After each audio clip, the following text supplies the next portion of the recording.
हर गांव और हर शहर के आसपास कुछ ऐसे राज होते हैं जो इंसान बोलने से भी डरता है। क्या आपने कभी किसी ऐसे पेड़ को देखा है जो दिन के उजाले में तो आपको बिल्कुल नॉर्मल लगता है, बट रात के अंधेरे में उसकी एक अलग ही झलक आपको नजर आती है। शायद पेड़ तो वही रहता है, लेकिन उसके साए में कुछ अजीब से बदलाव नजर आते हैं। लोग ऐसा कहते हैं कि पेड़ सिर्फ हरा भरा होता है, लेकिन कभी किसी पेड़ के पास से गुजरने में आपको कभी ठंडा सा महसूस हो या फिर कुछ अजीब सी आवाज़ सुनाई दे, तो समझ जाना कि उस पेड़ पर कुछ और भी है। ये कहानी है उन पेड़ों की जहाँ लोग कहते हैं कि कोई ना कोई हमेशा रहता है, जिन्हें आप भले ना देख पाओ पर वो हमेशा आपको देखते रहते हैं। तो विदाउट टाइम वेस्ट करें, हम आज का हॉरर इंसिडेंट शुरू करते हैं। एंड अगर आप इस चैनल पर नए हैं तो चैनल को सब्सक्राइब जरूर करना एंड वीडियो को एंड तक जरूर देखना। तो आज का इंसिडेंट संध्या का है। संध्या नेपाल की रहने वाली है, नेपाल के एक गांव से बिलोंग करती है एंड उनके गांव में काफ़ी सारे घर थे। एक बीच से रोड जाता था,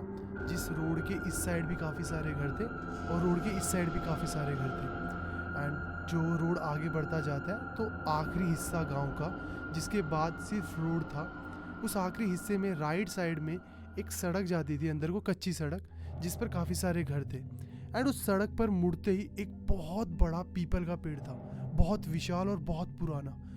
लगभग लोगों को ये तक नहीं पता था कि वो पेड़ कितना पुराना है। इतने समय से सब लोग उस पेड़ को देख रहे थे। एंड उस सड़क पर अंदर जाकर संध्या का घर था आगे कहीं। एंड जो पेड़ था पीपल का, उसके नीचे काफ़ी सारी झाड़ियाँ थी और एक ग्राउंड है जहाँ बच्चे खेला करते हैं। तो अब उस गांव के काफ़ी लोगों का ऐसा मानना है कि जो वो पीपल का पेड़ है वो ठीक नहीं है, वहाँ बुरी शक्तियों का, बुरी आत्माओं का साया है।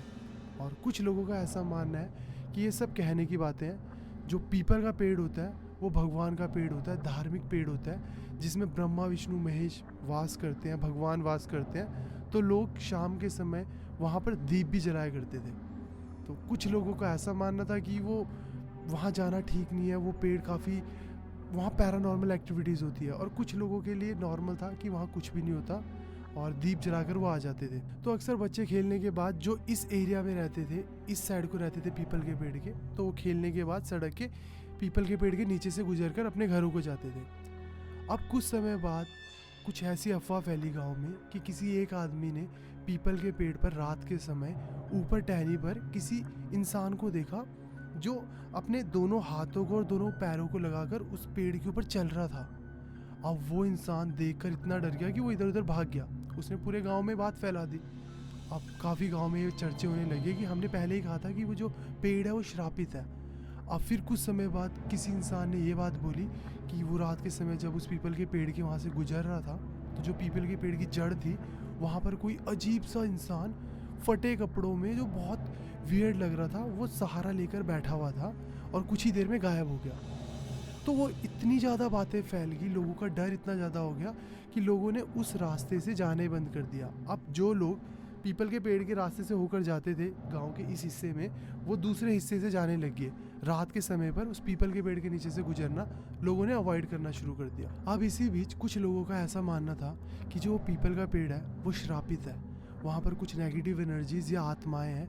पर गाँव के कुछ लोग वहाँ पर भगवान के नाम का दिया जला रहे हैं रोज़, और भगवान इस चीज़ से क्रोधित है या भगवान इस चीज़ से नाराज़ है कि जो पेड़ श्रापित है, जहाँ पर नेगेटिव एनर्जीज़ हैं, वहाँ पर तुम मेरे नाम का दिया क्यों जला रहे हो। तो इसलिए वहाँ पर जो भी भगवान है या जो भी देवी देवता है, वो क्रोधित होकर अपने अलग अलग रूप दिखा रहे हैं और लोगों को डरा रहे हैं। तो कुछ लोगों ने ऐसा कहना शुरू करा कि वहाँ पर हॉन्टेड देव देवता है, या फिर वहाँ पर जो भी गॉड है वो हॉन्टेड है, वो नाराज़ होकर डरा रहे हैं। अब कुछ लोगों का कुछ मानना था, कुछ लोगों का कुछ मानना था।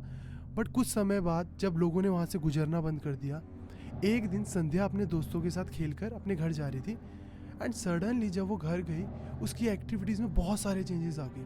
वो अपनी मम्मी से मिसबिहेव करने लगी, अपने पापा से मिसबिहेव करने लगी, उसका एक छोटा भाई था उससे मिसबिहेव करने लगी। संध्या की फैमिली में ये 4 मेंबर थे, मम्मी पापा, उसका छोटा भाई और संध्या।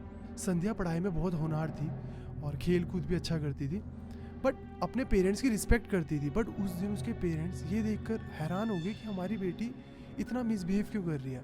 रात को खाना खाने भी नहीं आई और अपने रूम में जाके सो गई। संध्या की उम्र 17 साल थी। नेक्स्ट मॉर्निंग जैसे ही संध्या का छोटा भाई संध्या के रूम में गया, वो देखता है कि संध्या बीड़ी पी रही है और वो इतना ज़्यादा हैरान हो गया कि दीदी क्या कर रही है। वो दौड़ता हुआ नीचे गया, अपने पापा को बुला कर लेकर आया। पापा ने देखा कि वो बिना डर के बस बीड़ी पिए जा रही है और वो अपने पापा को देखकर डर भी नहीं रही है। उसके पापा आए, उसके पापा ने डांटा, तू ये कब से कर रही है, क्या कर रही है, थप्पड़ मारा। संध्या के पापा ने उसको मारा और उसी बीच उन्होंने देखा कि संध्या की बॉडी बहुत ठंडी पड़ी है और बहुत वियर्ड बिहेव कर रही थी। संध्या को वो जल्दी से डॉक्टर के पास ले गई। डॉक्टर के पास गए, उन्होंने बताया इसकी बॉडी बहुत ठंडी पड़ी है। डॉक्टर ने मेडिसिन वगैरह दी और घर भेज दिया। अब 2-3 दिन यही चलता रहा कि संध्या बहुत वियर्ड बिहेव कर रही है, अपनी मम्मी को जब भी देख रही है हंस रही है ज़ोर ज़ोर से। और नेक्स्ट मॉर्निंग वो देखते हैं कि संध्या बाहर कब गई किसी को नहीं पता, कब वो अंदर आई किसी को नहीं पता, बट वो चिकन लेकर आई हुई थी और वो कच्चा चिकन खा रही थी। अब ये ब्राह्मणों की फैमिली थी, इनके घर में कोई भी चिकन नहीं खाता था।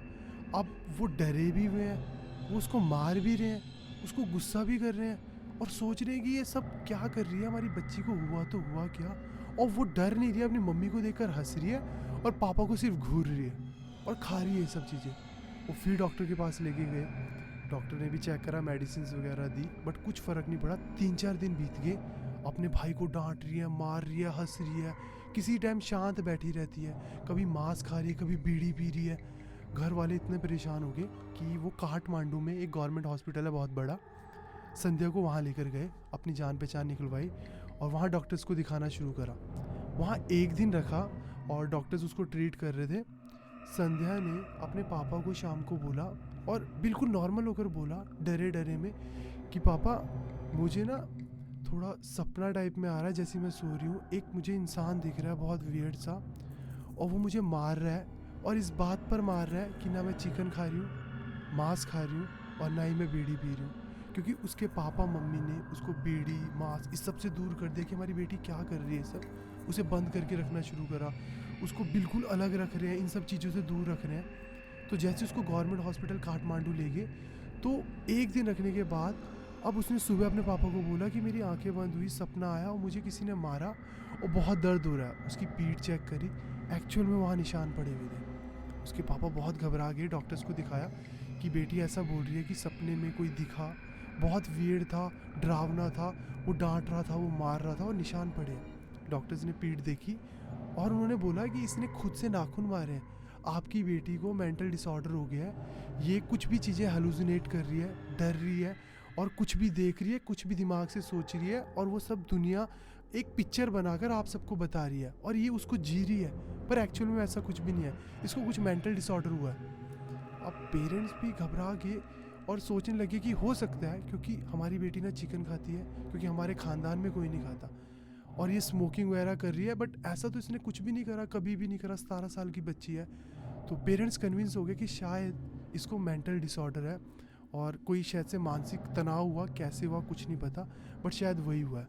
4-5 दिन उसको दवाइयाँ दी, बट रोज़ उसकी मम्मी पापा को वो बोल रही है कि मुझे रोज़ वो मार रहा है, जब मैं आँख बंद कर रही हूँ मुझे मार रहा है और मुझे आँख बंद करने में डर लग रहा है। पहले ऐसा हो रहा था कि संध्या अपने मम्मी पापा से बात भी नहीं कर रही थी, बट अब वो बात कर रही थी कि मुझे बीड़ी दे दो, वो मुझे कह रहा है कि तू नहीं पिएगी तो मैं तुझे मारूंगा, और मुझे मांस दे दो खाने को, मैं नहीं खाऊंगी तो मुझे मार रहा है। अब पापा इतना ज़्यादा डर गए कि वो एक्चुअल में उसके लिए लेकर आ गए बीड़ी मांस वगैरह, और देख कर डर भी रहे हैं कि वो कच्चा खा रही है, ऐसा नहीं कि वो बना हुआ पका हुआ खा रही है, वो कच्चा खा रही है। और जब खा रही है अपनी मम्मी को देखकर उन पर हंस रही है कि जैसे वो उनकी बेटी है ही नहीं, कोई और चीज़ है, कोई और एंटिटी है जो उनकी बेटी के अंदर है और उनको देखकर हंस रही है, उनके ऊपर हंस रही है और उनके पापा को बस घूरे जा रही है। अब कोई रिलेटिव आया, उन्होंने बताया कि आप किन्हीं पंडित वगैरह को भी दिखाओ, शायद कुछ ऊपरी चीज़ हो रखी होगी या लगी होगी, वरना इतना पागलपंती, इतना वियर्ड कभी कोई भी नहीं करता। और डॉक्टर्स जो कह रहे हैं वो तो कह ही रहे हैं, उनकी दवाइयों से कोई फ़र्क थोड़ी पड़ रहा है। तो संध्या के पापा ने सोचा कि यार मैं सच में किसी पंडित को दिखाता हूँ। वो अपनी बेटी को लेकर अपने गांव वापस आए, उन्होंने किसी पंडित को दिखाया, पंडित घर पर आया और वो अपनी पूजा पाठ कर रहा था। इतने में ऑल ऑफ अ सडन संध्या धक्का देकर उनको भागी और जो उनके घर के आगे जो रास्ते पर पीपल का पेड़ था उस पर जाकर चढ़ गई। अब वो कैसे चढ़ी किसी को नहीं पता, बट जब वो उनके पीछे गए उन्होंने देखा संध्या उस पीपल के पेड़ के ऊपर चढ़ी हुई है और बस इधर उधर चल रही है और हंस रही है नीचे देखकर सबको। अब सब हैरान हो गए, पंडित ने बोला कि इसके ऊपर कुछ लगा हुआ है साया। 2-3 बंदे ऊपर गए, उसको निकाला, संध्या को घर लेकर आए, संध्या के नाम की पूजा करी, सब कुछ ठीक हो गया। 3-4 दिन बीत गए, पंडित ने कहा सब ठीक है। अब 4-5 दिन बीते, 5-6 दिन बीते और सब कुछ ठीक हो गया। संध्या बिल्कुल चुपचाप घर पे थी, बट जैसे बीड़ी पी रही थी या मांस खा रही थी या मिसबिहेव कर रही थी वैसा कुछ भी नहीं कर रही थी। पर 5-6 दिन के बाद उसने फिर से वही एक्टिविटी शुरू कर दी। अपने छोटे भाई को मार रही है, मम्मी पापा के साथ गाली गलौज कर रही है, बीड़ी पी रही है, मांस खा रही है। अब पापा उसके इतना डर गए, उन्होंने पता करा हर जगह। उन्हें किसी ने बताया कि एक जहाँ लोगों को जलाया जाता है ना, वहाँ पर एक तांत्रिक बैठता है, उस तांत्रिक को दिखाओ, उस तांत्रिक के पास काफ़ी विद्या है, वो आपकी हेल्प कर सकता है। वो वहाँ गए, उसको पूरा का पूरा इंसिडेंट बताया। वहाँ किसी को जलाया था, वो उसकी ना राख लेकर आया अपने साथ और घर पर आया। और घर पर आते उसने बोला कि हाँ तुम्हारी बेटी पोजेस्ड है, किसी स्पिरिट ने या किसी साय ने इसको पोजेस कर रखा है और वही ये सब कुछ करा रहा है। अब उसके पापा बोलने लगे कि ठीक कर दो, बहुत परेशान है, उसके शरीर पर निशान पड़े हुए हैं, रो रही है, दर्द में है और मांस खाती है कच्चा, कुछ कर दो, उसको ठीक कर दो। तो तांत्रिक ने उसको बैठाया जैसे तैसे और जो राख लेकर आया था जिसे जलाया हुआ था उसके माथे पे लगाया और एक्चुअल में संध्या की जगह जो भी उसके ऊपर स्पिरिट थी वो बात करने लगी उस तांत्रिक से। अब वो तांत्रिक बोल रहा है कि कौन है तू, कहाँ रहती है? और संध्या बोल रही है एक लड़के की आवाज़ में, वो पीपल के पेड़ पे रहती हूँ मैं। और वो बोल रहे हैं कि तू इसको क्यों परेशान कर रही है? उस स्पिरिट ने बोला कि मैं इसे तंग नहीं कर रहा हूँ, मैं इसके पास नहीं आया हूँ, इसने मुझे बुलाया है। एक दिन जब ये आ रही थी तो इसने पेड़ के नीचे पीपल के वहाँ बाथरूम करी है रात के समय, और उस टाइम के बाद मैं इसके साथ आया हूँ, उसने इसे बुलाया है। तो उस स्पिरिट का ये कहना था कि जो बाथरूम करी है, वो सुसु करा, उससे ये अट्रैक्ट हुआ और उसके थ्रू इसने ये समझा कि मुझे बुलाया गया और इसके साथ आ गया वो। अब उस बाबा ने कहा, जो तांत्रिक था, कि तू जा। उसने कहा मैं नहीं जाऊंगा स्पिरिट ने। तो बाबा ने अपना पूरा का पूरा सिस्टम, पूरी की पूरी पूजा पाठ सब कुछ करा और आखिरी में पूछा कि तू आया कहाँ से है, इस पीपल के पेड़ पे भी तू क्या कर रहा है, क्योंकि यहाँ तो पूजा पाठ होता है। तो उसने बताया कि किसी फैमिली ने, जो इस गांव की भी नहीं है, उन्होंने कुछ बला वगैरह टाली थी, उनकी फैमिली के ऊपर थी, और यहाँ देखा उन्होंने पीपल के पेड़ के पास कि पूजा पाठ होता है, लोग दिए जला रहे हैं और यहाँ पर भगवान के नाम के दिए जला रहे हैं। तो ऑब्वियसली अगर वो अपनी बला इधर बांध देंगे इस पेड़ पर या इस पेड़ के पास रख देंगे तो कोई नेगेटिव इम्पैक्ट नहीं होगा, क्योंकि यहाँ पर भगवान का भी और है, तो वो बंद कर रहेगी स्पिरिट। तो उस स्पिरिट ने बताया कि मुझे एक फैमिली ने वहाँ बांधा है, अब मैंने किसी को भी तंग नहीं करा था, इसने मुझे बुलाया है संध्या ने, इसलिए मैं इसके साथ आया हूँ। अब ये सुनकर सारे दंग रह गए। उस तांत्रिक ने पूरे पूजा पाठ करा और उसने बोला कि आप लोग एक पीपल के पेड़ के नीचे मंदिर बनाओ। पूरे गांव वालों को बोला, क्योंकि ये बात पूरे गांव में फैल गई थी कि एक्चुअल में पीपल के पेड़ पर कुछ है। अब लोग वहाँ दिए जलाने से, सब चीज़ों से डर रहे थे। तो उस तांत्रिक ने बोला कि उस पीपल के पेड़ के बगल पर आप एक मंदिर बनाओ, उस मंदिर पर पूजा करो, पूजा पाठ करो, रोज़ जोत जलाओ, कोई भी जो साया है कुछ इम्पैक्ट नहीं करेगा। फिर उस तांत्रिक ने बताया कि जो पीपल का पेड़ है एक्चुअल में वो एक धार्मिक पेड़ है, उसके अंदर भगवान का वास होता है दिन के समय, बट रात के समय पीपल के पेड़ के लिए सबसे बेस्ट होता है प्रेतों के लिए कि वो वहाँ वास करते हैं। दिन में वो कुछ नहीं करेंगे, बट रात के समय वो वास करते हैं वहाँ, और उनका ऑरा ज़्यादा एक्टिव और ज़्यादा अलर्ट होता है वहाँ पर, और वो लोगों को तंग करते हैं। फिर अगर रात के समय आप पीपल के पेड़ के आसपास जाओगे, उस वक्त के बाद पूरे गांव वालों ने मिलकर उस पीपल के पेड़ के नीचे एक मंदिर बनाया और रोज़ उसमें जोत जलाते हैं, पूजा करते हैं। और उस टाइम के बाद कोई इंसिडेंट हुआ भी नहीं। बीच में जैसे लोगों ने कहा था कि पीपल के पेड़ के ऊपर किसी को चलते हुए देखा था, वो इंसिडेंट दोबारा नहीं हुआ। किसी ने बोला था जड़ के वहाँ पर किसी को बैठे देखा, वो इंसिडेंट कभी नहीं हुआ। कभी लोग चल कर जाते थे तो फील होता था कि यार कुछ है, वैसा कभी फील नहीं हुआ। संध्या भी बिल्कुल ठीक होगी, संध्या की पीठ पे जो निशान थे वो भी भरने लगे और वो भी ठीक होगी। उसने कभी फिर से वियर्ड बिहेव नहीं करा। जैसे वो खेलने जाती थी, पढ़ाई में होनहार थी, मम्मी पापा की रिस्पेक्ट करती थी, फैमिली के साथ रहती, सब कुछ नॉर्मल हो गया। और सब लोगों को ऐसे लगने लगा था बीच में कि शायद वहाँ पर देवी देवता कुछ कर रहे हैं, कि वो नेगेटिव श्रापित पेड़ है और वहाँ तुम पूजा पाठ कर रहे हो तो भगवान रुष्ट हो गए। कुछ लोग ऐसा मानने लगे थे। कुछ लोगों का तो मानना ये था कि यहाँ पूजा पाठ मत करो, यहाँ पर श्रापित है, यहाँ पर कोई साए रह रहे हैं। बट एट लास्ट सबको पता लगा कि एक्चुअल में वहाँ पर साया था और वो भगवान कर कुछ कर नहीं रहा था किसी को, बट जब वो सुसु वाला इंसिडेंट हुआ उसके बाद वो पीछे पीछे गया और तंग करना उसने शुरू करा। बट मंदिर बनने के बाद उस पीपल के पेड़ के नीचे वो सब भी बंद हो गया और सब कुछ बिल्कुल नॉर्मल हो गया पहले की तरह। तो ये इंसिडेंट संध्या के साथ हुआ था। तो आप लोगों का क्या ओपिनियन है मुझे कमेंट सेक्शन में ज़रूर बताना। एंड अगर आप लोगों के पास भी कोई भी ऐसे वियर्ड से हॉरर इंसिडेंट है, फैमिली के साथ हुए हैं, किसी के साथ भी हुए हैं, तो ये रही मेरी जीमेल आईडी, यहाँ मेरे साथ शेयर करो। मैं उन सबको रीड करूँगा एंड ट्राई करूँगा कि यहाँ सबके साथ शेयर करूँ। और जो लोग नेपाल के हैं वो मुझे ज़रूर बताना कि पीपल का पेड़ और वहाँ भी ऐसे ब्लैक मैजिक या फिर ऐसे हॉरर इंसिडेंट या फिर पीपल के पेड़ के ऊपर ये सब होता है, वहाँ लोग क्या मानते हैं। और जो हमारे साथ जिन्होंने शेयर करी है, मैंने उनका इंसिडेंट आप सबके साथ शेयर करा। बट आप लोग जो नेपाल से हो वो क्या सोचते हो, क्या ओपिनियन है, क्या कल्चर है, क्या वहाँ सबकी मान्यताएं हैं नेपाल में इन सब चीज़ों की, वो सब कमेंट सेक्शन में मेरे साथ ज़रूर शेयर करना। मैं रीड करूँगा एंड अपने ओपिनियंस भी शेयर करूँगा। तो आज के हॉरर स्टोरी टाइम के लिए बस इतना ही। मिलते हैं नेक्स्ट हॉरर स्टोरी टाइम में, तब तक के लिए बाय, टेक केयर।